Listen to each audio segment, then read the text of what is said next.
Olá, amigos e amigas. Este é o ICJcast, o podcast do Instituto Catarinense de Juventude. O ICJ tem sido, nos últimos 13 anos, uma importante ferramenta de defesa e luta pelos direitos da juventude, atuando em rede com outras organizações, desenvolvendo projetos, pesquisas, formação e assessoria. E ao longo dessa caminhada, temos encontrado grandes parceiros, como é o caso da Adventist e a Caritas. Olá, Franciele, que legal, mais um episódio do podcast do Instituto Catarinense da Juventude. Temos duas produtora cultural aqui que tem um trabalho fantástico e que vai dar muito debate e vão trazer também contar muitas histórias para nós desse trabalho lindo, né, de educação, de cultura, de formação, de educação, que é a companheira Josiane e também a Ticiane, que logo mais eles vão se apresentar aqui também.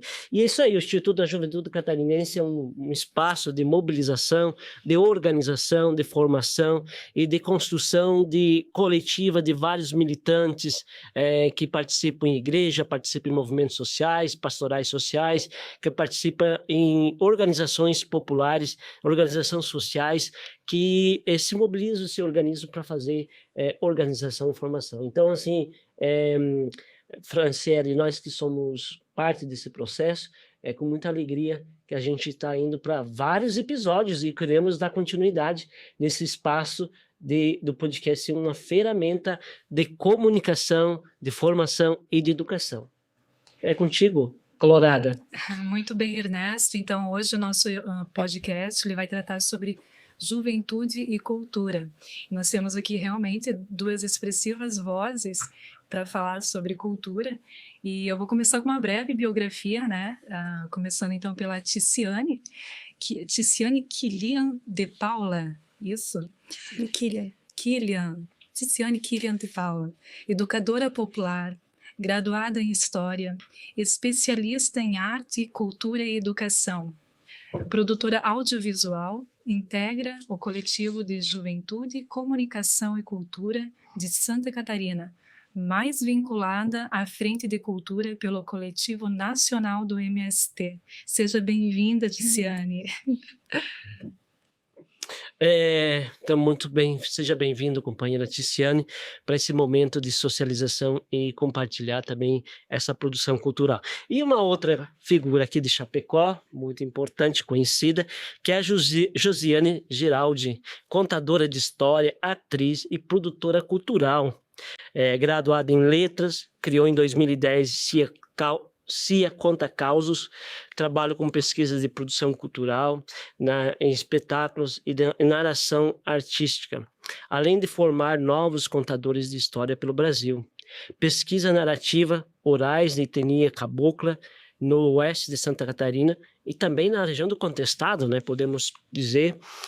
Atua também como gestora e produtora cultural no Instituto Cultural Nossa Maloca. Companheira, seja bem-vinda. Muito obrigada, Ernesto, por essa oportunidade, né, essa conversa. Um prazer estar aqui com a Ticiane também, com a Fran, com você, né, companheira aí de muitas andanças também por aí, para contar causa por aí também, né, Ernesto? Então, uma alegria estar aqui e poder colocar a nossa voz aqui também.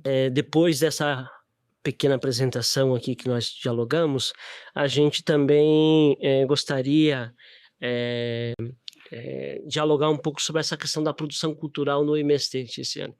Então, tu é fruto desse processo e vem fazendo vários trabalhos na área da produção audiovisual.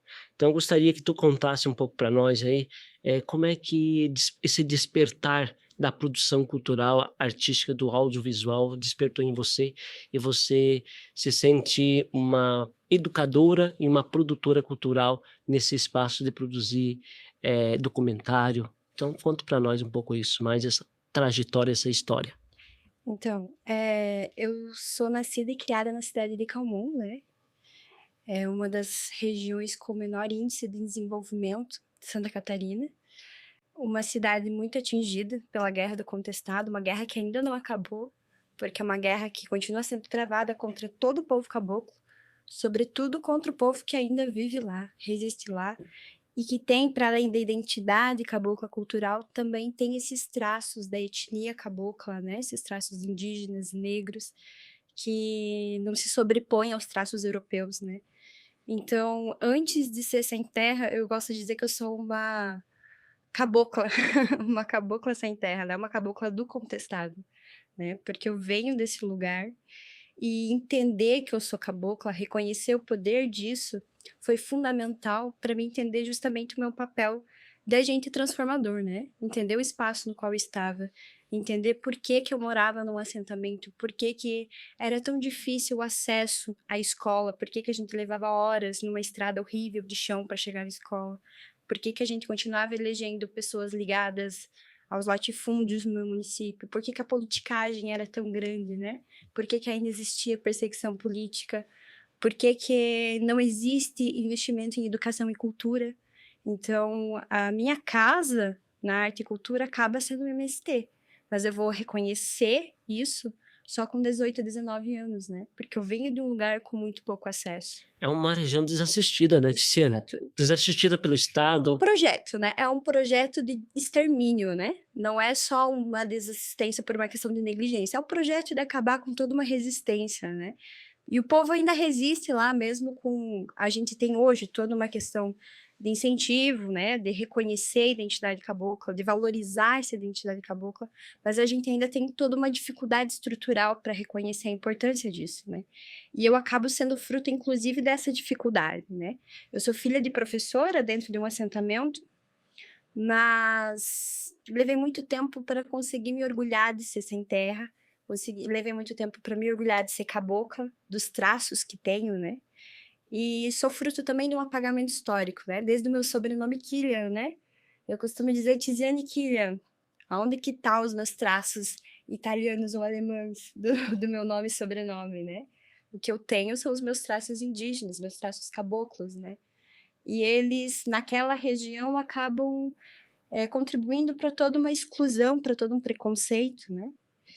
Então, primeiramente, eu tenho esse lugar de construção, e depois, com 17, 18 anos, que eu vou integrar o coletivo de juventude, vou me aproximar do coletivo de juventude do MST, acabo conhecendo o projeto, na época, do coletivo de cultura e comunicação, que era criar uma ferramenta de diálogo com a juventude. E uma ferramenta de diálogo que envolvesse comunicação, mas envolvesse também o projeto da agroecologia, né? Que é um projeto fundamental para entender o MST.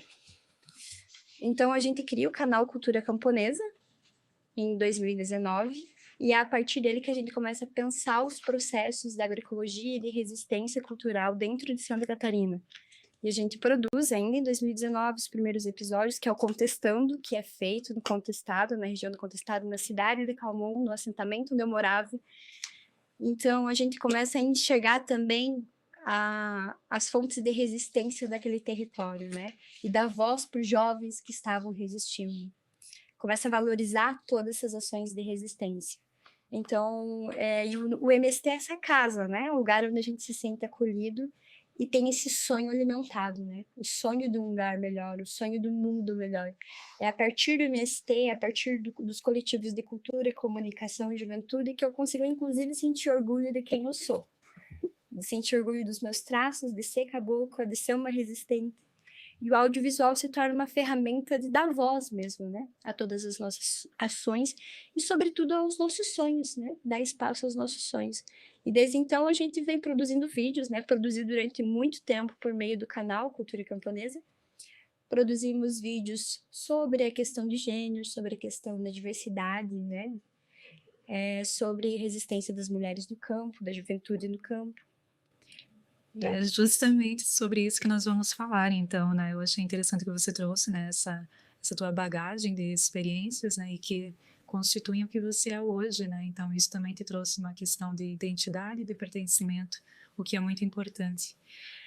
E assim, a primeira pergunta, assim, seria sobre essa sua experiência, né? A sua primeira experiência, inclusive, com produção audiovisual, aconteceu em 2020. Né, de acordo com a leitura que a gente fez, né, do teu trabalho e tudo, e daí fui lá na construção do canal cultura camponesa, que foi isso que você citou.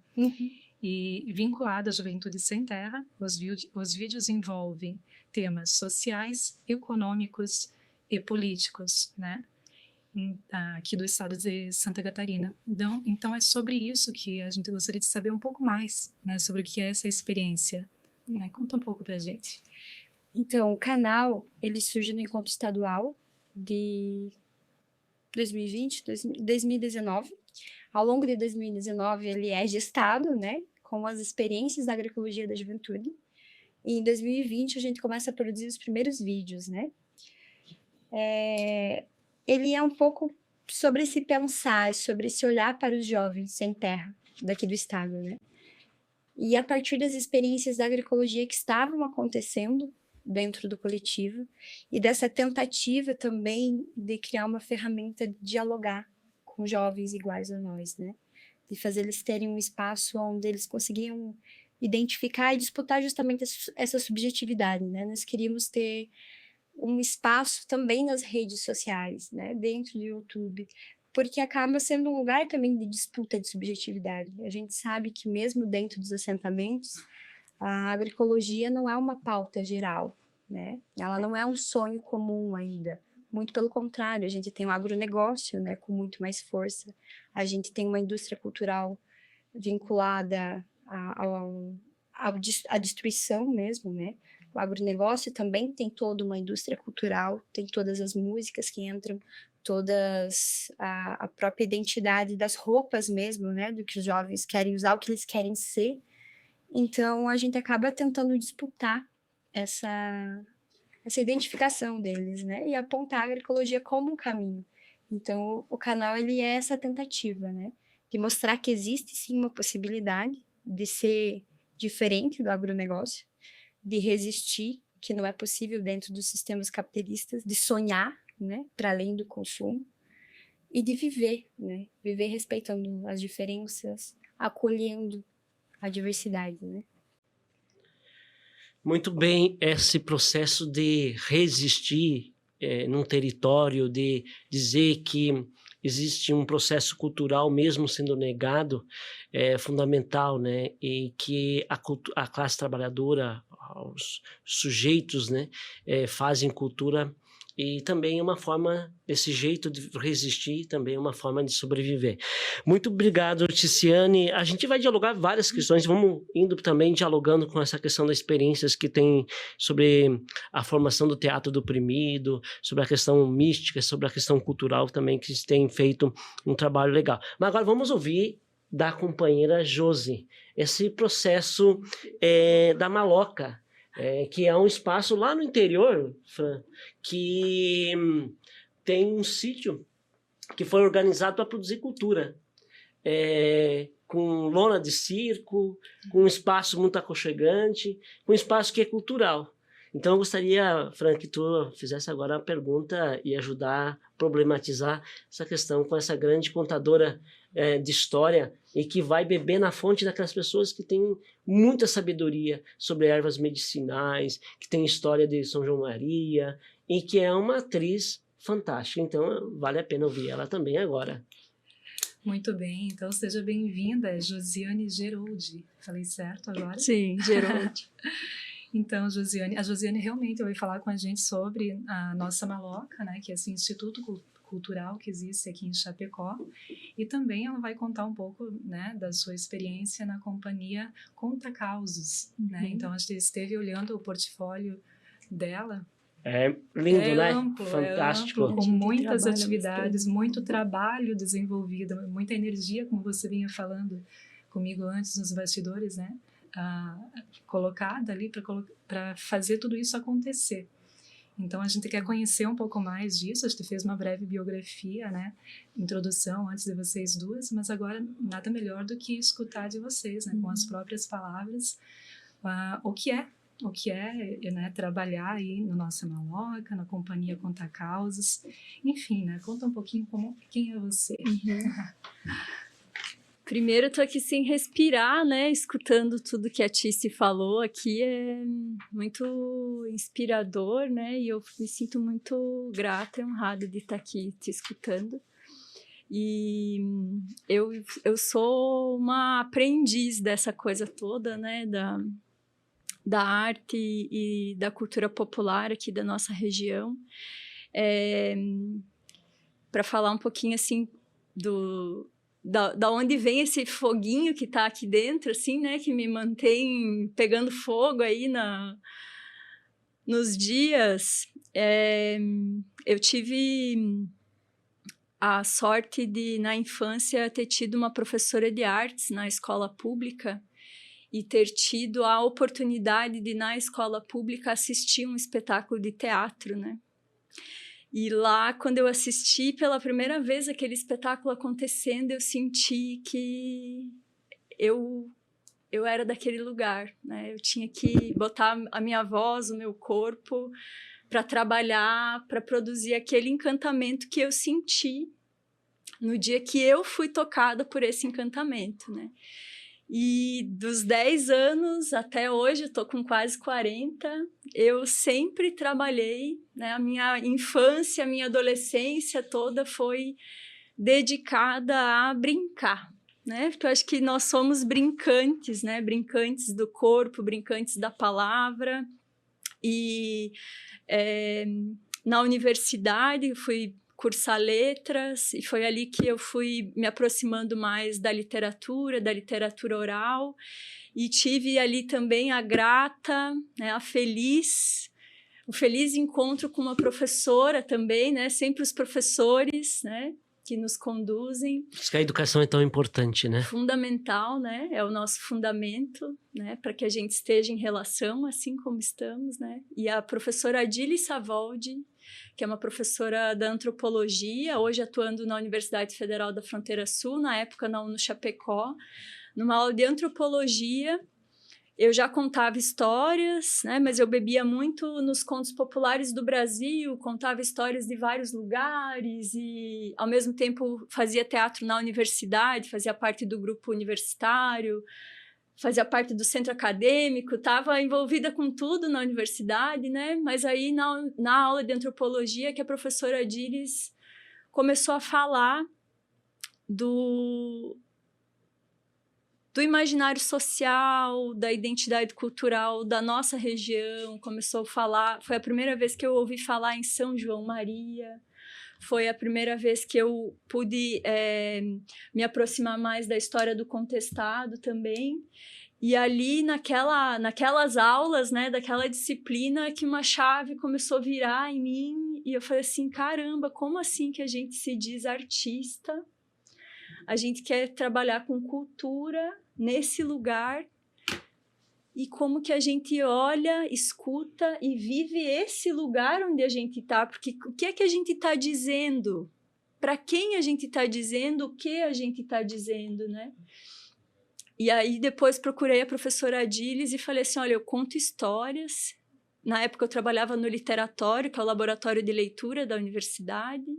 Contava histórias o dia inteiro e contava histórias de lugares. O tema do Literatório naquele ano era contos populares, mas a gente não contava nenhuma história daqui. E aí eu cheguei para a prof. Adílis e falei assim, prof, me ajuda que eu quero saber como é que eu faço para saber as histórias daqui. Porque eu quero ser artista desse lugar aqui, eu estou falando com as pessoas desse território, desse lugar. Como é que eu falo com essa... Daqui, eu não quero falar né? Claro, eu amo o Nordeste, vou para lá e quero contar aquelas histórias de lá também, mas e aqui? Eu quero levar as histórias daqui para lá, então, né? E aí a prof começou a me orientar num trabalho de pesquisa para que a gente fosse até a casa das comunidades, né, nos interiores e onde tivesse contadores de causo, para a gente escutar as histórias e poder fazer não é uma classificação, mas um compêndio, uma organização, né, disso que são as histórias que são tradicionais aqui na nossa região, né? E aí, na época, o CEON, que é o Centro de Memória do Oeste, também estava muito empenhado em organizar o inventário da cultura imaterial cabocla aqui da região, né? Então, tinha muita pesquisa para esse projeto, e aí mais a pesquisa que a gente foi trilhando juntas. E aí ali eu fui organizando e juntando o meu embornalzinho, né, de escuta principalmente, né, de que a gente conta aqui. E aí depois, quando eu terminei a graduação, eu estava contando histórias, eu olhei para aquele material que eu tinha, né, no trabalho de conclusão de curso, e falei assim, nossa, eu quero poder caminhar um pouco mais nisso, e assim fundei a companhia Conta Causos, que era uma maneira de organizar o meu trabalho artístico, né, e poder olhar para isso com mais cuidado e profissionalizar também o meu trabalho como artista, né, e poder resistir, trabalhar, né, como artista nesse lugar, nesse território, né.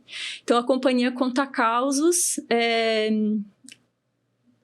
nasceu dessa pesquisa, né? E aí eu comecei a construir espetáculos de narração de histórias em que eu trago muito essa escuta das comunidades, né? Aquilo que eu escutei, aquilo que eu li, aquilo que eu senti, o teu pé descalço, que eu também gosto muito de andar de pé descalço, e de estar na casa das pessoas e de tirar o sapato para entrar na casa delas, né? E de pedir licença para estar ali escutando, né? E aí, de tanto andar e de tanto escutar essas pessoas e de tanto... Toda vez que eu queria escutar uma história, queria conversar, eu tinha que sempre me deslocar do urbano e ir até as áreas próximas ao rio. Tinha que ir para a área rural escutar, né? Que é ali onde as histórias ainda acontecem, né? É ali onde o tempo ele ainda mostra bola de fogo cruzando o céu, onde ainda tem panela de ouro guardada, ainda tem história de visagem, né? E aí foi nascendo em mim também um desejo de ir morar no campo também, né? Então eu fui juntando cachezinho com cachezinho de contação de história, juntando, até que a gente conseguiu o sítio, né? A nossa maloca, minha família ajudou também, o meu pai também é um homem da terra, né? Meus pais hoje são agricultores também. E já me mudei para o sítio com o desejo de poder criar um lugar onde as pessoas pudessem escutar as histórias perto do lugar onde elas acontecem, assim, né? E principalmente criar um espaço onde a gente tivesse autonomia de criação, de experiência, né? As pessoas vão para lá para escutar a história e elas têm que se deslocar, né? Até a área rural. E isso já é uma experiência, né? E eu falo demais, gente. Ó, se me dá contadora de histórias. Então, deixa eu só... Foi assim que nasceu a nossa maloca. Daí, tá ponto, certo. acabou. Não, é ótimo. Você, na verdade, conseguiu responder duas das perguntas que a gente já tinha aqui, que era realmente sobre isso, né? De como nasceu a nossa maloca, né? E essa experiência maravilhosa que tem aqui. E também como nasceu a companhia Conta Causos. E agora, assim, né, para dar continuidade a essa conversa, né, nessa mesma linha, como tem sido a evolução das atividades artísticas e culturais nesses últimos tempos, né? Agora, né, depois dessa experiência já relatada, né, de início de trajetória e agora nesses últimos tempos, né? Daí, aqui a gente trouxe também que são pontos que você pode tratar, a questão da participação em festivais, editais, prêmios, pesquisa, teatro, né? São tantas coisas, tantas atividades, né? O que aconteceu aí depois que a gente conseguiu fazer esse movimento de conseguir a terra ali, né? O sítio é um sítio pequeno que fica na linha Tafona, aqui em Chapecó. É bem pertinho de casa. É um sítio pequenininho, assim, aí a primeira coisa que foi conseguir construir a casa ali, e aí eu olhei para aquele lugar e falei assim, cara, aqui nós vamos fazer o que a gente sonhar, o que a gente quiser fazer nesse lugar, nós vamos fazer. E aí, acho que nessa rede forte que a gente tem, né, de sonhadores, né, de amigos, de artistas, de professores, de educadores, de muita gente que olhou e ficou emocionada. É muito lindo, Josi. Parabéns pelo trabalho, é lindo. É isso, né, gente? Porque aí as pessoas começaram a olhar e nós vamos te ajudar. Que lindo, né? Que lindo. Não, respira. E aí muita gente começou a chegar. Tanto que eu não conseguia mais nem dizer assim, tá, gente, calma. Então, pera lá, né? Como é que eu vou fazer? Peraí, né? Como se você levantasse uma bola e a galera toda dissesse assim, vamos jogar que vai dar boa, vamos. E de repente, assim, a gente tinha muita gente querendo fazer também, sabe? E as pessoas ajudando a trabalhar, ajudando a construir, a galera fazendo puxirão para fazer palco. E aí o primeiro evento que a gente fez, a gente chamou de Serão na Roça, né? Que é o serão. E aí no primeiro serão eu pensei assim, cara, vai dar o quê? Vai dar a nossa galera. E vai vir o quê? Os nossos amigos, conhecidos e tal, né? Aí a gente chamou o primeiro serão, pedimos para as pessoas levarem uma comida, a gente ia fazer café, né? Vamos fazer um mesão. No dia que a gente começou o primeiro serão, tava lá todo mundo organizando, arrumamos tudo, tal, esperando. Era para começar às 7 horas. 15 para as 7 não tinha chegado ninguém. Eu desci lá na gruta do São João Maria, que nós temos uma gruta do monge lá no sítio. Desci lá, fiz uma reza forte, falei assim, não pode ser verdade que nós estamos aqui trabalhando tanto, tanta gente e não vem ninguém. Quando eu subi, gente, a primeira pessoa que eu vejo descendo, assim, a dona Rosalina, do Movimento das Mulheres Camponesas. Aí eu olhei assim, a dona do Rosalina veio. Falei, ganhamos, né? Porque nós ia inaugurar o Teatro Rural Chica Pelega. Eu falei, se a dona Rosalina veio... A hora que eu fui abraçar a dona Rosalina, ela falou assim, Josiane, caiu um carro na valeta lá em cima, tá todo mundo parado, porque até não tirar o carro da valeta, ninguém desce. A hora que os carros começaram a chegar, a gente teve quase 200 pessoas. No primeiro serão que a gente fez. Uau. E isso eu tô falando assim porque as pessoas querem muito, né? As pessoas querem. Precisam. A gente precisa da arte, a gente precisa da cultura, as pessoas querem ter a experiência, elas querem escutar, elas querem sentir as coisas, né? E quando é muita gente fazendo, muita gente querendo fazer, todos os outros que estão por perto também querem, né? Então, casa cheia, e eu falei, gente, agora só vai, né? E aí o Serão virou um projeto contínuo do espaço, né? A gente faz ele de tempo em tempo, porque demanda a mobilização de todas essas pessoas que ajudam a manter a nossa maloca, né? E aí, de vez em quando, a gente... Enfim, daí a coisa só foi, né? Daí chegamos a gente tem um circo hoje, porque precisava ter um espaço para acomodar as pessoas. Aí a gente pensou, vamos fazer um telhado para uma cobertura. Daí mas nós somos um espaço cultural, que nós vamos fazer um circo. Conseguimos instalar uma lona de circo fixa ali, né? Que é onde acontece muita coisa, e assim os projetos foram se... Josi, você fez um homem chorar. Mas eu sou chorona demais. Então, assim, e não é só por se emocionar, porque a gente também se sente parte desse processo. A gente que está fazendo trabalho, como é difícil, né, Ticiane? O companheiro Gabriel, que também aqui é do Instituto Catarinense, como é difícil a gente fazer movimento com todas as dificuldades. E a gente coloca todo o amor, todo o carinho, todo o empenho.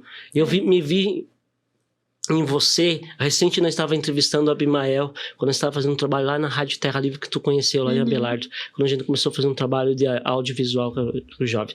Então é esse processo, é gratificante, sabe? Mas é emocionante também, porque é tua vida que está ali. E acho que tem uma questão fundamental, Ticiane, no teu projeto, o projeto de vocês, Ticiane e Josiane, que existe uma questão no Brasil que a cultura parece que está na cidade.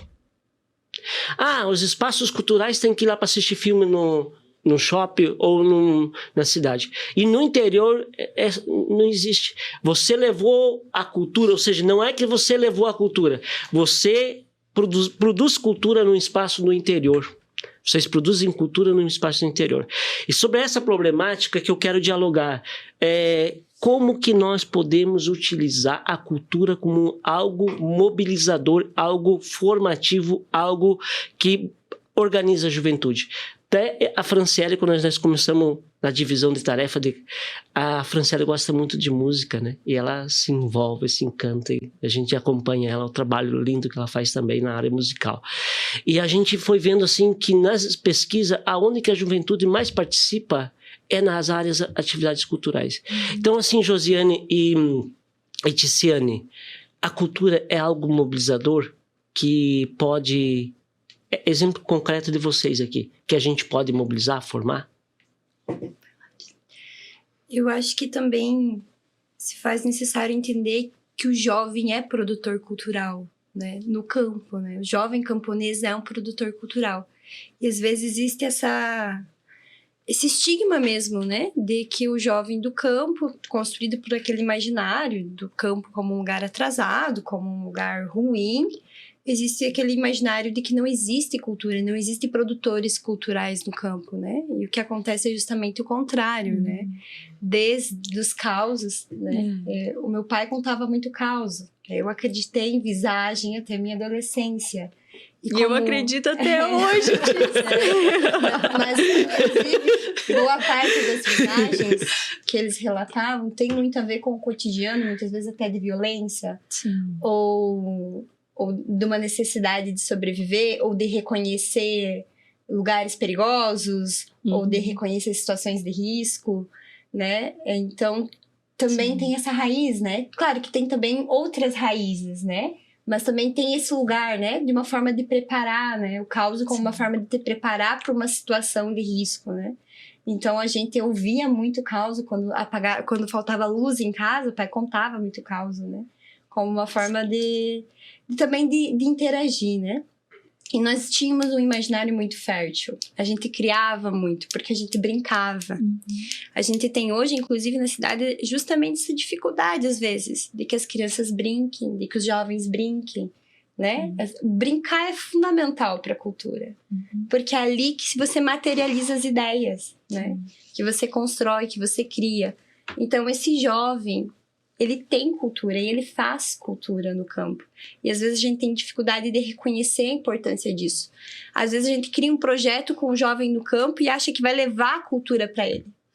E ao invés disso a gente está assassinando a subjetividade dele, né? Claro que tem projetos culturais que disputam aquela subjetividade, né? A gente fala muito do agronegócio como um desses projetos, né? A indústria cultural, o sertanejo e outras ferramentas que também disputam essa subjetividade. Mas essas crianças que crescem com o pé descalço, brincando com a terra, construindo casa na árvore, né? Que tem uma relação profunda com a natureza, elas são produtoras cultural. Né? Essas crianças com uma imaginação extremamente fértil, extremamente criativas, com muitos sonhos na cabeça, né? Então, eu acho que antes de entender como uma forma de transformação, reconhecer a potencialidade deles enquanto produtores culturais, né? E sim, a cultura, ela é potência, né? Ela é interação, ela é uma maneira de cultivar sonhos, né? Aí também tem de qual cultura a gente fala, né? Porque nem sempre ela faz esse papel, ela exerce esse papel. Infelizmente, temos culturas que vão justamente na contramão disso, né? Não emancipa, né? Exato. Que são as culturas do consumo, as culturas, né? Tantas que até a Josi também pode citar depois, mas eu acho que é sobre isso um pouco, né? Eu achei muito bonito quando a Josi fala brincante, porque isso é fundamental, sabe? Esse é o poder da cultura. Entender que antes de transformar qualquer coisa, nós somos seres brincantes, né? Esse é o nome do nosso circo. A nossa lona chama Brincante. Porque é exatamente isso, né? É a partir daí, e por isso também eu penso sempre que a cultura popular, essa cultura que tá com a juventude, que está com as comunidades, que está no meio rural, é o que nos sustenta enquanto povo brasileiro, né? Por isso que a Lei Nacional da Cultura Viva, né, que fomenta os pontos de cultura, inclusive a nossa Maloca é um ponto de cultura hoje, vinculado à Lei Cultura Viva também, né? É muito pensando nisso, assim, né? Em como a cultura popular, essa cultura que acontece, as manifestações culturais que são produzidas nos quilombos, nos territórios, no MST, nas comunidades tradicionais, né? Nos territórios indígenas, é isso que é o que nós somos, né? É esse... Então... o nosso trabalho ali enquanto agentes de cultura nesse território também é olhar para o que se está produzindo nesses territórios, né? E também fazer junto, né? A gente tem se colocado sempre à disposição também para fazer trabalhos junto com o pessoal aqui do território indígena, do Todo Ximbangue também, né? Somos muito próximos da comunidade, né? E ali tem um movimento, né, de organização da juventude no território, né? De dança, de música, né? No território dos Guaranis também, com um grupo de músicas e tudo. E então... como que a gente juntos, né, vai levantando todas essas forças, né, porque elas estão sempre existindo sempre, né. O nosso povo faz muita arte, né, nos interiores. Essa semana nós fomos entrevistar uma mestra da cultura popular em Caxambu do Sul também, que mobiliza as danças folclóricas, né, então... Existe muita coisa sendo produzida em todos os lugares, porque a nossa dimensão fundamental é a de sermos brincantes, né?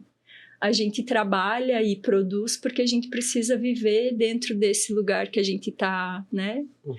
Que nos cobra produção, dinheiro, mas a gente necessita de fruição, né? Só para antes de você pegar o microfone, só me permita, Tiziane e Josiane, essa produção cultural do povo brasileiro que é tão rica, né? Se tu ir na área culinária, tu ir na musical, tem uma diversidade cultural, pela essa diversidade indígena, negra, alemã, italiana, essa diversidade de povos, né? Que fazem esse processo cultural. Só que aí também tem um elemento, que daí eu vou passar a bola para a Fran, que aí também, assim, como que a gente se fortalece nessas expressões culturais e artísticas que nós construímos. Porque as histórias que a Jo conta não são historinhas. O filme que tu faz, Tiziane, não são filminhos. A música que a Fran faz não é uma musiquinha. Então, esse diminutivo que muitas vezes colocam para nós, o que nós, trabalhadores, produzimos, é o diminutivo, é o inferior, a gente tem que combater também. Porque é uma forma de deslegitimar aquilo que nós fizemos. E aí, Fran, é contigo. Mas acho que a questão já está toda posta, né? Ele já trouxe, assim, uma contextualização. Eu acho que é isso. Eu, na verdade, viria por até uma outra vertente aqui que eu estava pensando enquanto vocês falavam, né? Dessa expressão juvenil e cultura, pensando também em questão de identidade, de subjetividade, que foi um pouco do que vocês falaram a partir dessas experiências. E aí fiquei curiosa em saber se teria alguma experiência em especial que vocês gostariam de destacar, né? Uma experiência juvenil envolvendo cultura. São duas questões, aí vocês escolhem. Pode. Quando a Gisele trouxe isso também, né? De que ela tu nasceu em espaços urbanos e tu encontra no campo um lugar para reencantar, né? Uhum. Eu venho do campo aonde eu não conseguia entender que o que eu fazia era arte, né? Que eu estava cercada de cultura, né? Muito pelo contrário, eu me sentia o meu espaço como um território inferiorizado, né? Como um lugar horrível, como um lugar ruim. E foram artistas que conseguiram abrir, né, além do MST e da mística que eu encontrei no MST, que é assim a porta de entrada para a cultura e para a arte no movimento, né, que é isso de alimentar a alma. A mística não é uma historinha, né? Ela é um processo de conexão que envolve a poesia, que envolve o teatro, que envolve as mais diversas linguagens. Mas também eu conheci artistas de caçador que conseguiram me levar para esse lugar de entender, tá, mas tu é uma cabocla e isso é muito importante. Sim. Isso é muito grandioso, né? Porque lá, eu queria ser atriz, mas como assim ser atriz? Como assim? Eu sou filha de professora e eu acabo escolhendo história porque era o que era viável para mim poder ser o que eu quisesse. Eu poderia ser atriz, eu poderia contar história, eu poderia fazer teatro sobre contestado, e eu fiz, né? Usei isso como ferramenta pedagógica. Mas porque era um lugar de possibilidade, né? Acaba se tornando esse lugar de possibilidade. Então, disso da questão da subjetividade, eu acho que tem isso mesmo, né? Do contato com outros artistas. Para mim, é a mística também. Os primeiros teatros que eu faço são sobre o Eldorado dos Carajás, né? São a partir das histórias do movimento. São a partir dessa relação com essa possibilidade de transformação. Mas levei muito tempo para entender que as histórias que eu ouvia antes de dormir do meu pai e da minha mãe já estavam germinando ali dentro há muito tempo, né? Aquilo ali me fez ascender para a arte, né? E como é até curioso isso, né? Essa dificuldade de entender que aquilo é arte, aquilo é cultura. Sobre essa questão da produção cultural, que nós temos que empoderar essa produção cultural nossa. E porque muitas vezes tentam nos colocar como teatrinho, como musiquinha, como contação, uma historinha. Eu penso sempre que para cada não a gente vai dar vários sim, sabe? A gente vai continuar fazendo mais, sabe? Ontem mesmo em Chapecó foi aprovado um projeto de lei na Câmara de Vereadores que censura a obra dos artistas e as obras agora que forem contratadas pela prefeitura vão passar por uma comissão. Meu Deus. Eles não usam essa palavra, né? Porque essa palavra é proibida, né? Mas né? Uma comissão de censura do que será dito. E aí tem uma lista de coisas que os artistas não podem abordar mais nos trabalhos artísticos, o que pode falar, o que não pode falar e tal, né? Por exemplo, assim, um exemplo. Questões de religiosas, né? E questões de gênero, questões sobre... Poxa, agora... Dessas questões mais... É o crivo moral sendo passado, né? Porque tem hora que eles querem que a gente faça a historinha. Eles querem que a gente faça o filminho, né? Mas nós não vamos fazer. Nós vamos continuar fazendo o nosso trabalho. E aí o que eu conversei, né, com o Paulinho da Silva, quando ele falou assim, Josiane, meu Deus, olha aqui, estou aqui nesse... Vai ser votado agora. Eu falei assim, Paulinho... Quem está apresentando esse projeto de lei não conhece o trabalho dos artistas, não conhece o que se faz de produção cultural, né? Não vai a um lançamento não vai ver a estreia de um espetáculo, não sabe o que é que a gente está fazendo, né? Então a gente vai fazer mais e toda vez que a gente, como agentes culturais, nesse lugar onde a gente está, toda vez que a gente vê que tem alguém fazendo alguma coisa, a gente vai lá e vai botar mais lenha na fogueira do brilho daquela fogueira, né? A gente quer ver aquilo brilhando, né? Então, eu tenho assim, eu não sei, mas eu tenho uma coisa dentro de mim que para cada não que eu escuto, eu digo... agora que nós vamos fazer, né? Nem que para isso a gente tenha que criar os nossos redutos. Nossos É a redutos. palavra, é a palavra. Nós estamos criando os nossos redutos, né? De resistência e de luta e de fazer, né? E de fazer com coragem de fazer.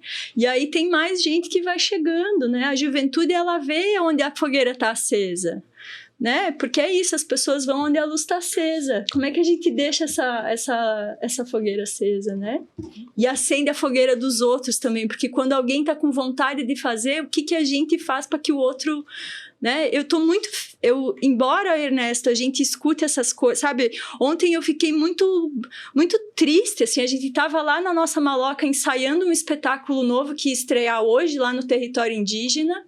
No circo, os artistas do coletivo, dos Curió, o Lara, estava todo mundo lá trabalhando num projeto de criação de um jardim musical do espaço, que são vários instrumentos feitos com sucata que vão estar espalhados pelo jardim A gente estava lá trabalhando 3 turnos direto, de repente chega o cara com um projeto dali que agora a gente tem que passar numa... Eu falei assim, gente, eles não sabem o que nós estamos fazendo. Correto. Sabe, eles não sabem. Então, assim, vamos fazer, vamos continuar fazendo, né? Embora tudo venha em cima da nossa cabeça dizendo que não, eu me agarro sempre, sabe, onde tem uma luzinha acesa é pra lá que eu vou, assim, tipo... E a gente tá... Assim, eu queria compartilhar com vocês também que a dona Paulina Antunes, que é mulher indígena do Todo Ximbangue, foi reconhecida agora no Prêmio de Cultura de Mestres da Cultura Popular, pela Aldir Blanc Estadual. Ela foi reconhecida, a única mulher de Chapecó reconhecida mestre da cultura popular pelo edital, né? E esse foi um movimento que a gente fez também enquanto Instituto Cultural da nossa Maloca, que é olhar assim, cadê os nossos mestres, cadê as pessoas que estão fazendo, vamos levar essas pessoas, vamos junto, né? Vamos fazer, vamos levar para frente, assim. Eu ainda sou acho que uma sonhadora, assim, eu vou ainda... A gente, às vezes, cansa, né? Mas tem que manter... Aonde tem uma luz acesa é pra lá que eu vou. É pra lá, é. Que legal, que frase linda. Fran, Josi, Ticiane, conta a história bonita, né? Aqui a juventude vê a luz acesa e ela continua acendendo, né? Então, essa esperança que brilha, pulsa dentro de nós, né? Esse esperançar, né? Não ficar só esperando, mas aquele que vai em busca e construir. Então, companheiras, moça, muito boa nosso diálogo aqui, tá? Nos só enriquece, né, Fran? E agora, nesse sentido também, Fran, que tu vai dizendo, sim, se eu tô metendo nas tuas perguntas, que a gente construiu um roteiro, né? Sim. E tá tão boa a prosa que muitas vezes aqui a gente... Mas... e elas vêm respondendo de forma muito criativa, com muito conteúdo, várias das questões que a gente colocou, a gente nem tá precisando fazer, e assim, muito interessante. Por exemplo, agora você comentou sobre essa questão do jardim musical, que também a gente conversou um pouquinho antes, né? E que também é uma experiência que envolve cultura, e também como que também meio ambiente, sustentabilidade, né? Uhum. Uma experiência muito rica. Se quiser também falar um pouquinho sobre ela, assim, eu acho que vale também nesse momento. Porque o espaço da Josi, tanto o espaço que a Ticiane constrói, vem muito essa relação natureza, cultura, né? Então, como é que você conecta o ser com a natureza, e esse ser conectado com a natureza vai produzir cultura. Então, para mim, tem uma relação muito, muito próxima, assim. Isso, Fran. Obrigado pela pergunta. Então, a gente tem trabalhado ali são vários agentes culturais, né, que atuam aqui na região, e tem vários artistas que são de várias linguagens, né? Então, o que a gente tem feito enquanto rede é identificar assim, tem a galera da música, tem a galera do audiovisual, então a gente cria projetos para atuar junto, né? Então, esse a gente Tem o Edu e a Thalita, que são construtores de instrumentos, né? E fazem parte do coletivo também. Eles fazem muitas apresentações aqui na região também, com os instrumentos que eles criam, né? Eles têm uma pesquisa muito, muito bonita com construção de instrumentos a partir de elementos da natureza, né? Com cabaça, com bambu, com madeira.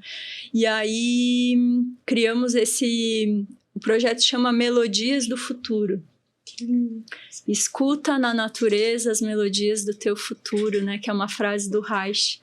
E a ideia, então, é que eles estão criando, junto com o Lara, que é meu companheiro também, criando 8 instrumentos de percussão que utilizam materiais que foram recolhidos em lugares de sucata, então canos de PVC, tubos de alumínio, estão criando tambores que vão ser feitos com aquelas caixas de máquina de lavar de madeira. Enfim, são vários instrumentos, né, que vão ficar instalados fixos no jardim do sítio, para que quando as crianças visitarem o espaço, ou quando o público, né, eles possam ter a experiência de produzir música também, né, de interagir com os instrumentos, pensando a musicalização das crianças também, né? A gente tem algumas oficinas de musicalização que vão acontecer também a partir do projeto. Enfim, criar experiências de escuta, né, na natureza também, né? Porque eu acredito muito, assim, na experiência artística em lugares não convencionais, assim. Eu acho que o corpo das pessoas, a maneira como as pessoas recebem um espetáculo na lona de circo lá no meio do mato é diferente da maneira como eles vão receber dentro de uma sala de teatro fechada, né? Todas as experiências são válidas e importantes, né? E todos esses espaços precisam estar ocupados, mas eu tenho bastante carinho, assim, por investigar também, né? Como é que a gente se sente, né? A partir dessas experiências. Então, é um pouquinho essa ideia do projeto. Tem toda uma experiência sensorial ali. Eu estava pensando justamente nisso. Né? Justamente nisso. Sim. É o princípio da música mesmo, né? Essa relação, esse ouvir a natureza, né? Sim. O berço da música é muito legal. E é muito bonito ver como eles estão pesquisando os sons também, né? Porque a gente fez algumas visitas em lugares de descarte, né? De materiais que ficam para sucata aqui na cidade, e ver os músicos com os ouvidos batendo nas coisas para identificar o que é música dentro de todo esse ruído, né? Porque a gente tem muito ruído, né? Mas da onde de tanto ruído eu ainda tiro música? Né? Nossa, isso chega a ser até uma filosofia para a vida, né? Sim, né? Sim. né? No meio de tanto A arte é a filosofia da nossa vida. Hoje tu tá com cada pérolas aqui. E aí, nesse sentido, Ticiane, como que também a nossa região ela é um território rico, e você trouxe no início da tua fala esse território do contestado, né? Que é um processo muito rico de construção de história, que tem de música, né? Ontem a gente vinha dialogando com algumas artistas também, entrevistamos alguns companheiros indígenas também, e eles faziam essa relação com a araucária, né? Com entendeu? Com essa natureza. Então, como que a gente também resgata e esse território do contestado, que foi tão massacrado também, um grande produtor de cultural também. Sim, eu sou do município de Calmon, e assim, é um lugar muito verde, do Pinos, é o verde da morte que a gente fala, né? Então, é a vida sendo substituída e assassinada pelo Pinos, pelas madeireiras que conseguiram destruir todo o povo, toda a resistência cabocla, né? Não destruíram a resistência, mas destruíram no processo de guerra, enfrentaram e combateram. E como ainda o Pinos é uma cicatriz aberta, sabe? Nesse lugar, né? Então eu venho de um lugar, eu nasci no assentamento que faz divisa Santa Catarina com o Paraná. E a gente tem o rio Jangada no meio. E ele é cercado de pinos, né? Então a gente não encontra bicho, a gente encontra pedacinhos de mato nativo ainda, a gente encontra vida. Para além daquilo, a morte, né? E acaba sendo ainda a única fonte de renda, de emprego. Então, é um lugar muito dominado também por essas outras determinâncias econômicas, sociais, culturais mesmo. A gente tem um racismo extremamente forte. Eu tenho um amigo, o Diego Amodi, que ele também é produtor cultural, ele é negro, ele é de Caçador, e eu acabo me encontrando com ele numa fala que ele diz que ele é o artista da resistência, mas ele encontra a arte mais pelo ódio, talvez, do que pelo amor. Uhum. E sim, eu acho que eu encontrei mais na raiva um lugar para mim expressar minha indignação, né? Porque ao invés do encantamento, que sim, a gente encontra no espaço, na relação com a natureza, a gente encontra muito mais ações de assassinato, de extermínio da cultura, do povo e da natureza, né? A natureza que vem sendo atacada naquela região desde a guerra. Ela não deixou de ser atacada. E um povo que vem sendo atacado naquela região desde a guerra, né?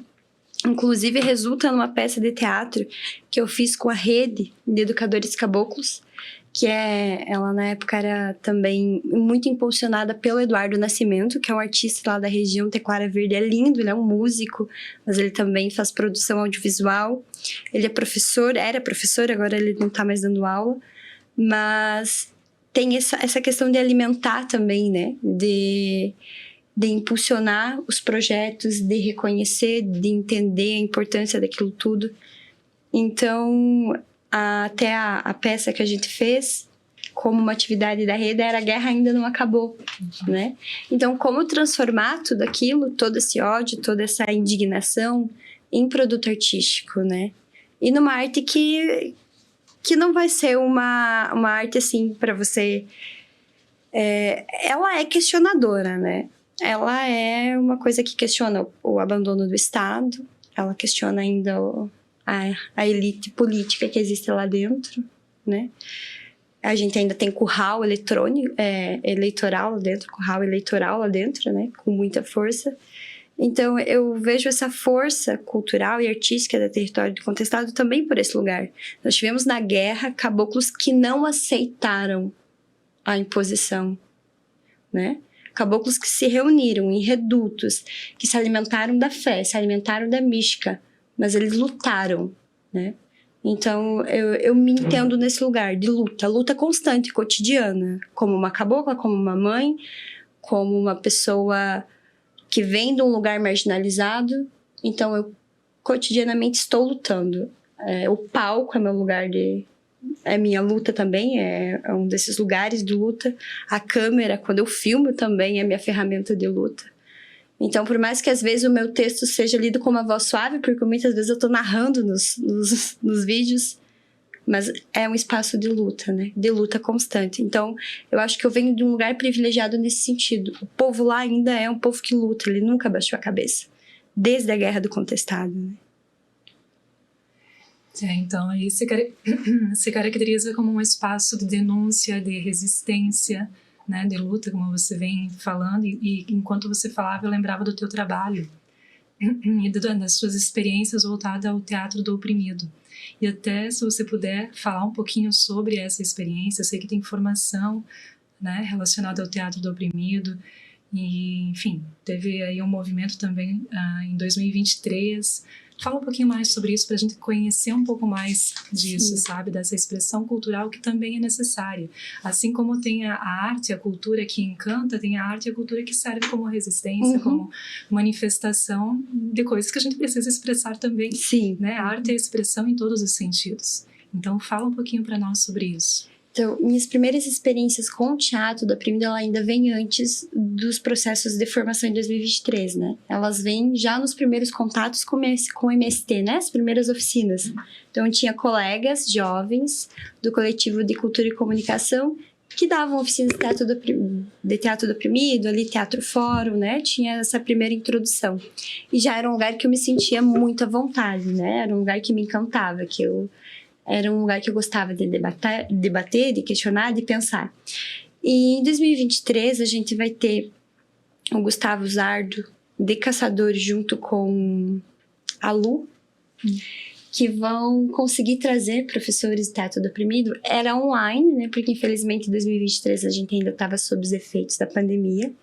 Então eram eventos online que a gente fazia, tinham atividades que a gente fazia também para além dos encontros.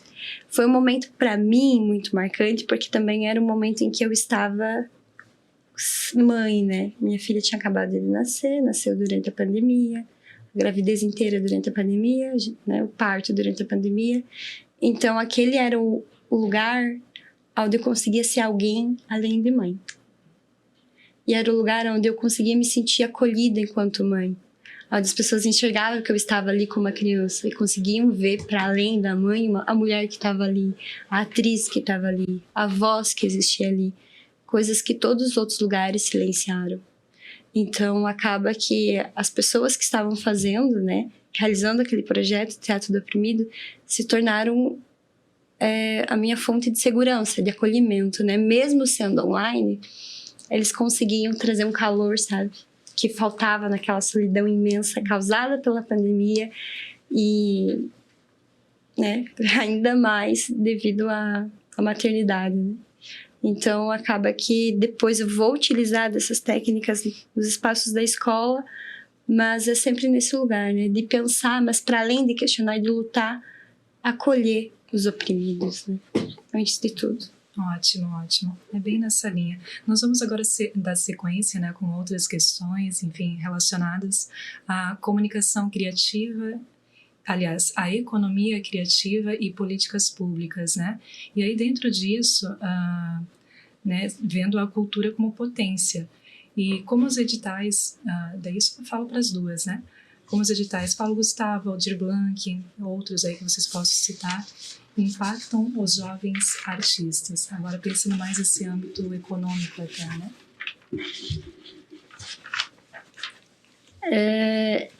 Eu acho que primeiro, até a construção de garantir, de efetivar a lei é muito dada aos artistas jovens, né? Sobretudo, não que tenha sido apenas por jovens, mas sobretudo por jovens aqui no estado e a nível nacional também, né? Então, e ele acaba sendo uma forma de viabilizar a arte. Não que essas pessoas já não fossem artistas, que elas já não atuassem, que elas já não... até às vezes vivessem disso, mas é uma forma também de viabilizar economicamente, porque as pessoas precisam disso, né?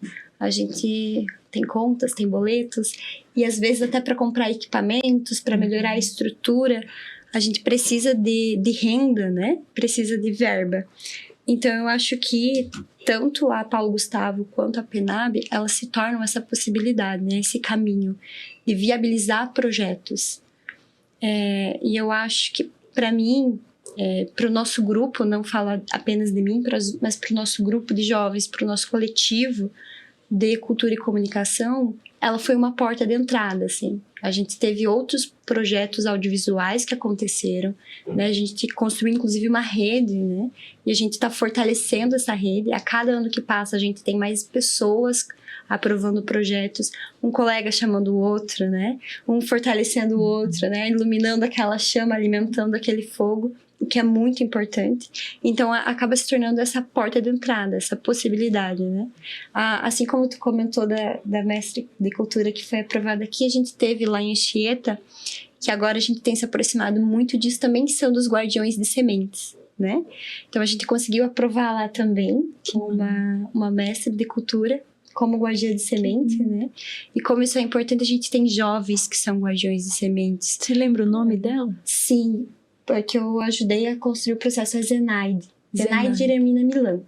Nós temos que falar o nome dos mestres, né? Sim, ela é incrível. E assim, é um conhecimento absurdo, mas um conhecimento que, para além da semente, de reconhecer toda a relação humano-natureza, de toda a importância que isso faz para se construir a humanidade, para se manter a vida, sabe? Então, e a gente também tem jovens, mesmo que às vezes a gente fique muito preocupado, porque a gente tem poucos jovens ainda nessa caminhada, né? Da agroecologia, de guardar sementes, de reconhecer a importância disso, de reconhecer, inclusive, a importância cultural que é isso, né? Imagina a força de você guardar sementes, é guardar sopros de vida, né? É manter a vida, né? Então, eu acho que, inclusive, as leis garantem isso, né? A gente tem projetos construídos, a gente aprovou no ano passado, um jovem guardião de semente conseguiu aprovar o itinerário cultural da terra, no qual a gente debatia agroecologia, debatia cultura no campo, debatia a questão étnica também na região. A gente vive numa região ainda muito racista, né?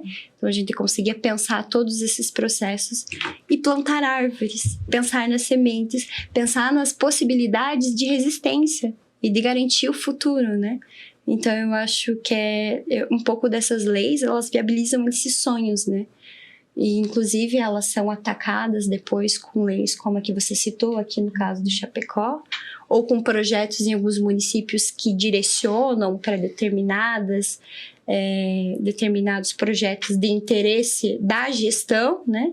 Justamente porque eles já entenderam a força que isso tem, dessa força para esse projeto de vida que às vezes eles não concordam mesmo, né? E eu penso sempre que você falando agora da mestra, né? Eu tenho um carinho muito grande por essas pessoas, né? Que têm essa sabedoria e acho que quando um edital chega num mestre, todos nós que somos jovens aprendizes, né? A gente ganhou também, né? Uhum. É isso que a gente tem que fazer, né? É levar todo mundo junto, porque a gente tá fortalecendo essas histórias, né? A gente tem que fortalecer essas histórias. E sim, os editais, eles são fundamentais hoje para que a arte alcance, né? Que ela chegue nos lugares, né? Que ela circule, para que as histórias que a gente quer que ganhem força, que sejam de luta, que sejam, para que elas cheguem e aconteçam, né? Tanto em projetos de circulação, quanto de criação, né? E para que muita gente possa criar, né? Então, eles são fundamentais e o nosso papel como agentes hoje é participar da luta para que eles se mantenham e que eles, de alguma maneira, né, sejam justos e eficientes, né? Porque essa é a maior luta também, né? Eles estão acontecendo, mas como que a gente tem que estar o tempo todo ali cobrando, né? Para que eles sejam executados, para que eles sejam pagos, para que eles cheguem onde eles têm que chegar, né? Então, mas a gente está vivendo um momento, né, agora, em que há muitas possibilidades, né, e vamos trabalhar para que elas continuem, né, então, acontecendo. Né, fechando então esse bloco, assim, dessa questão da economia criativa, então, da importância desses editais, né, para viabilizar que isso tudo aconteça e chegue a maior parte da população, que mais pessoas tenham acesso, que não seja a cultura nem a arte, um produto elitizado que poucas pessoas têm acesso, né? Então, realmente reforçar a importância desses financiamentos, né, dessas formas que viabilizam a cultura e a arte para que ela chegue à maior parte das pessoas. E uma coisa que eu acho que é bem importante também, né, para comentar, assim, com a população em geral, assim, né, que quando um edital ele é publicado com recursos para que os produtores culturais produzam, pensem em projetos, é porque o agente cultural ele está pensando em projetos que alcancem a comunidade, né? Tudo que a gente precisa cumprir, né, num edital de distribuição de recurso, de tudo, os projetos eles são para todo mundo, né? Quando um artista aprova um projeto, ele está pensando aquilo para muita gente, né? São projetos de alcance, são projetos que pensam muitas ações que vão chegar em muita gente, né? E que vão alimentar uma cadeia toda de artistas, de produtores, de técnicos, de muita gente que trabalha, né? Então, é pensar isso, né? O edital público, ele é uma maneira de circulação para que a própria população seja beneficiada, né? O edital, ele não é só para alimentar a cadeia criativa dos produtores e dos artistas, porque a cultura, a arte, o acesso é um direito fundamental nosso também, para toda a população, né? Assim como a gente tem direito fundamental à saúde, à educação, a cultura também é, né? Inclusive está na nossa Constituição, Exatamente. né? Direito à saúde, educação, cultura. E nesse sentido, Fran, das políticas públicas, e aí a prosa está muito boa, mas vamos ter que encerrar. Já estamos já mais de uma hora aqui conversando, e que bom que a gente vai poder realizar outros momentos também, a gente quer dar continuidade. Que a gente precisa fortalecer essas políticas públicas. E tanto vocês duas trouxeram presente, que hoje nós temos a Paulo Gustavo e também a Dir Blanc. São duas políticas públicas muito importantes que também descentralizaram os recursos, que não ficar só em São Paulo e Rio de Janeiro e Belo Horizonte, nas grandes capitais. Esses recursos foram para o interior. Forçaram com que os municípios pensassem, porque os municípios tinham direito, e aí junto com a comunidade artística fizeram essa pressão. Então essa é a importância, né? Temos que descentralizar esses recursos, não pode ficar só São Paulo, Rio de Janeiro, nessas grandes metrópoles, tem que vir para o interior, e esse é um grande resultado positivo que eu avalio dessas duas políticas públicas, Fran, da Dir Blanc e Paulo Gustavo. Forçou com que os gestores públicos pensassem como executar. Fran, infelizmente vamos ter que ir para as mensagens finais. Eu acho que sim, infelizmente, mas felizmente também, né, por tudo que a gente já recebeu aqui de conteúdo, né, foi... Mas assim, né, então teve essa questão toda da democratização ali do acesso, que a gente falava agora, mas eu finalizo. Não, tranquilo, vai lá, contigo. E também da geração de renda para quem está produzindo cultura e arte, que é também tão importante quanto, senão a arte não chega a essas pessoas, né? Mas finalizando seria isso. E a mensagem, não sei se você vai querer tocar um pouquinho nessa questão da consciência também política, né, e relação com a cultura. Eu acho que Fran vai ter que ficar para a próxima, né? Porque assim, são várias questões aqui que eu sei que a gente vai entrar num outro campo de diálogo, que vai entrar muito na área da subjetividade, que a gente vai... Mas a gente vai realizar outros. Eu espero que as companheiras gostaram, né, desse momento, e a gente pensar em realizar outros momentos. Mas assim... Ticiane e Josi, uma mensagem final para a gente ir concluindo aqui a nossa atividade. A cultura como um instrumento político.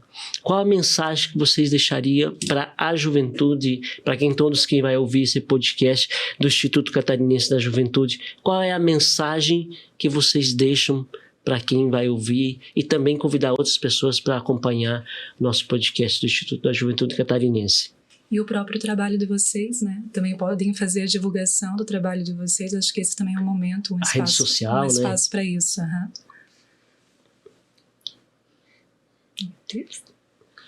Vai do coração, como tem sido agora, muito bem. A mensagem final, né?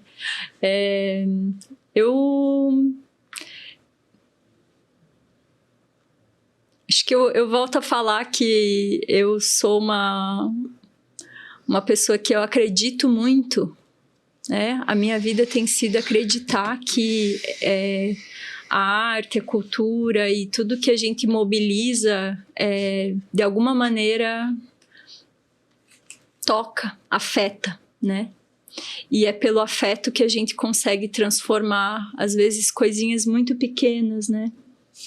E essas mudanças que às vezes parecem muito pequenas, quando trabalho com formação de professores, né, trabalho muito pensando as infâncias e a narração de histórias e a arte na educação, e eu sempre digo para os professores, né, que se a gente tiver bons seres humanos, nós vamos ter excelentes profissionais em qualquer lugar, né?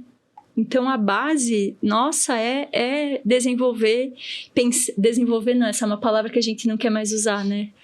A gente tem que envolver, né? Como dizia mestre Nego Bispo. A gente tem que envolver as pessoas pro crescimento dessa humanidade, da empatia, né?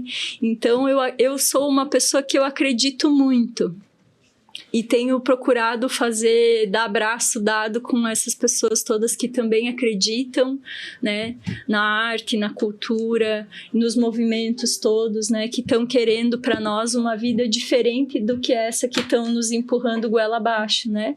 Como diz o Krená, que é outro mestre do nosso tempo, né? A gente precisa honrar muito essas vozes que falam alto para nós e que nos apontam fogueiras acesas, né? E ele fala, né? Vamos criar ideias para adiar esse fim do mundo que estão empurrando goela abaixo para nós, né? Estão dizendo que está tudo acabando, né? E é difícil mesmo, mas nós estamos aqui agora, né?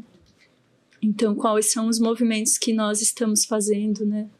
Eu sou muito fã do Guga e do pessoal todo ali de Caçador, né? E me inspiro muito na luta e no trabalho deles também, né? Sempre que a gente tem oportunidade de ir até lá ou trazê-los para cá ou a gente fazer alguma coisa juntos, a gente tá... São pessoas que estão com a fogueira acesa, né?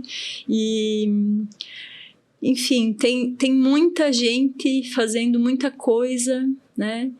E acho que é isso. Se quiserem acompanhar o nosso trabalho, né? Porque é isso, nós somos trabalhadores, né? Trabalhadores da cultura. Trabalhadores da cultura nas redes sociais, @nossamaloca ou @contacausos, né? E é isso. Então, eu acho que vai muito nessa linha que tu já trouxe, né? Eu gosto muito de uma frase que é atuar, fazer arte, né? É ser e fazer sentir, né? E eu acho que a nossa existência, ela é cercada de criatividade, de sonhar. E às vezes a gente vive num mundo onde os sonhos, eles são sufocados, né? No mundo do consumo, das imposições. Eu vejo às vezes isso acontecendo com os meus filhos tão pequenininhos, né? O não poder fazer barulho, o não poder... e que às vezes são coisas, né?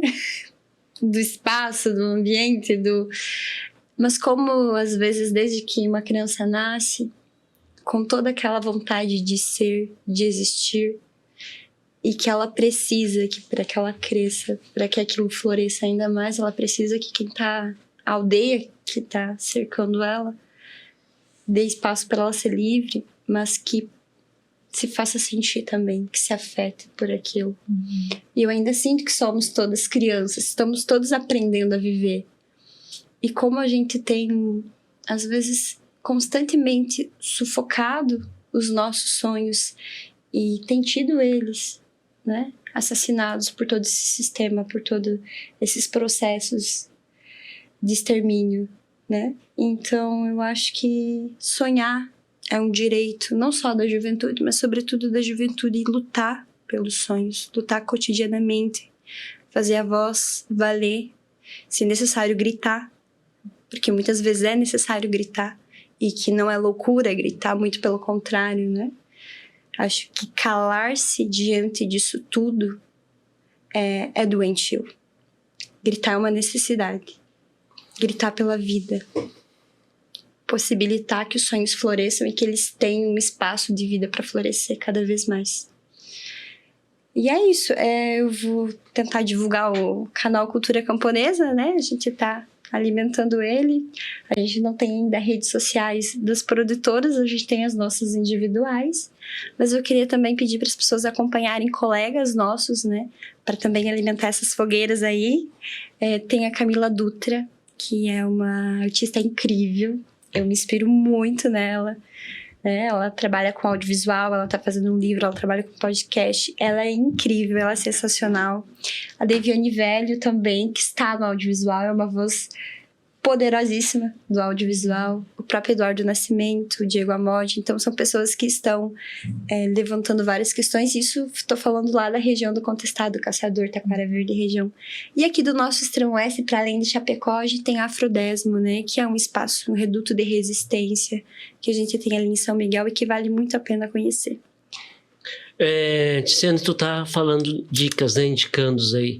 Agora poderia indicar filmes e livros, um filme e um livro, pra gente concluir o nosso... Olha, eu gosto muito de alguns filmes.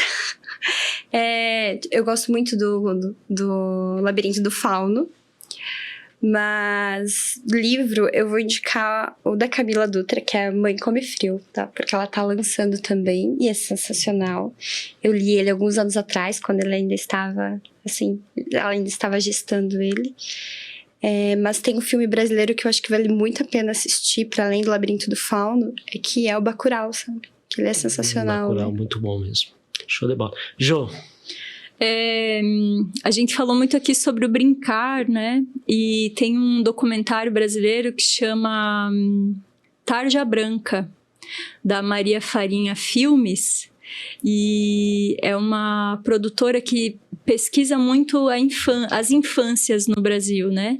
E esse documentário fala exatamente sobre a tarja branca, que é o brinquedo, em oposição à tarja preta, né? A gente está medicando as nossas crianças, nos medicando, né? Tomando muita coisa para se manter em pé, quando a tarja branca tá ali, tá no quintal. É brincar, é fruir, é fazer outra coisa, né? Então, Tarja Branca é um documentário que vira uma chavinha, assim, muito, muito importante, né? Depois a produtora já tem outros filmes também que já foram lançados, também com essa temática das brincadeiras tradicionais brasileiras, né? É uma produtora bem... eu gosto bastante. E os livros... tem um livro que eu li recentemente, assim, alguns que eu tenho...